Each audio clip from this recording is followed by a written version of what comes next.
சோதோமின் வாயிலில் அமர்ந்திருந்தார். அவர்களைக் கண்டதும் லோத்து எதிர்கொண்டு சென்று தரை மட்டும் தாழ்ந்து வணங்கிச் சொன்னார், என் தலைவர்களே, உங்கள் அடியேனின் வீட்டிற்கு எழுந்தருளுங்கள். அவர்களை வற்புறுத்தினார். அவர்கள் அவர் வீட்டிற்குள் நுழைந்தனர்.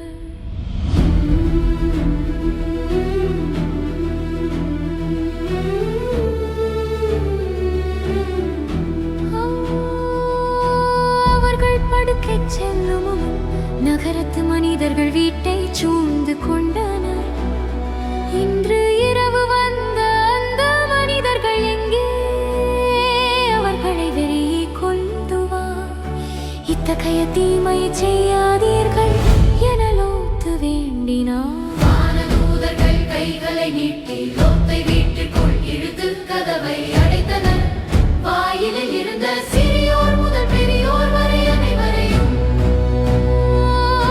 வானதூதர்கள் பார்வையற்றவர்களாக்கினர். அவர்கள் கதவை தேடி தேடி இளைத்து போனார்கள். வாசல் எங்கே என்று அவர்களால் கண்டறிய முடியவில்லை.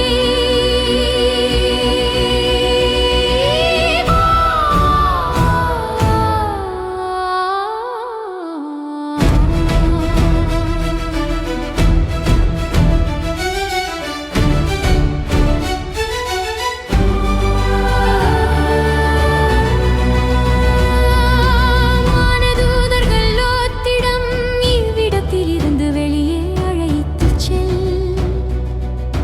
விடியற்காலையில் அவர்கள் லோத்தை அவசரப்படுத்தினர். உன் மனைவியையும் இரு புதல்வியரையும் கூட்டிக் கொண்டு போ. ஆண்டவர் இரக்கம் கொண்டு அவர் கையை பிடித்து வெளியே அழைத்து சென்றார். உயிரை காக்க ஓடிப்போ, பின்னிட்டு பார்க்காதே. கதிரவன் நிலத்தின் மேல் உதித்த போது லோத்து சோவாருக்கு வந்து சேர்ந்தார். அப்பொழுது ஆண்டவர் சோதோம் கொமோராவின் மேல் விண்ணிலிருந்து கந்தகத்தையும் நெருப்பையும் பொழிந்தார். அந்த நகரங்களையும் அந்த சமவெளி முழுவதையும் அழித்தார். ஆனால் லோத்தின் மனைவி பின்னிட்டு பார்த்தார். அவள் உப்புத் தூணாக மாறினாள்.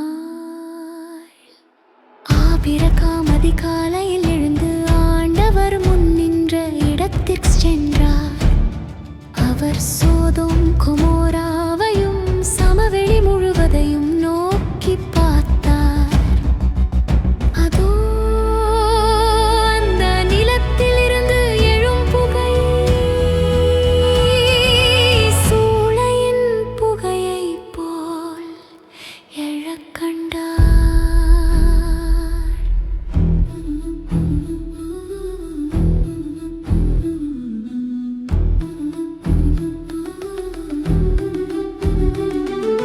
லோத்து மலை நாட்டில் இருந்த ஒரு குகையில் குடியிருந்தார்.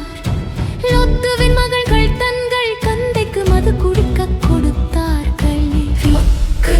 தெரியாமலே அவர் வழியாய் லோத்துவின் மகள்கள் கருவுற்றார்கள். அவர் படுத்ததையோ எழுந்ததையோ அவள் எதையும் அறியவில்லை. மூத்தவள் ஒரு மகனை பெற்று அவனுக்கு மோவாபு என்று பெயரிட்டாள். இளையவள் ஒரு மகனை பெற்று அவனுக்கு பெங்கம்மி என்று பெயரிட்டாள்.